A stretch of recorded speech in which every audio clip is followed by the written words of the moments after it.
Меня зовут Асхат, мне 24 года. Закончил юридическую академию в области международного права. Пришел на конкурс, подаюсь на департамент права в качестве атташе. Сегодня предпоследний день конкурса. Хочу сказать, с детства мечтал быть в сфере международного права, участвовать в дипломатических отношениях, представлять нашу страну на международной арене. И также хочу призвать всех, кто хочет также работать в Министерстве иностранных дел, приходите, сегодня предпоследний день, так что успевайте. Всем здравствуйте! Сегодня я подаю свои документы в МИД на атташе. Я до этого сейчас работаю в Министерстве образования и науки Кыргызской Республики. Заканчиваю университет в Китае, шанхайский вуз по линии лингвистики.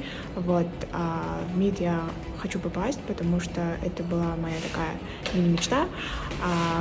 Хочу сегодня подать документы и посмотреть, могу ли я поступить. Поэтому всех призываю также попробовать себя на госслужбе, потому что это дает очень много классных знаний и опыта.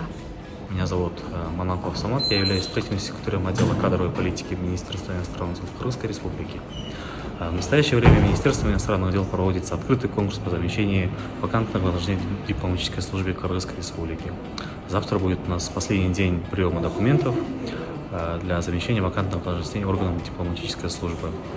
Просим принять всех активное участие в данном мероприятии, чтобы в дальнейшем присоединиться к большой дружной семье дипломатической службы и Министерства иностранных дел.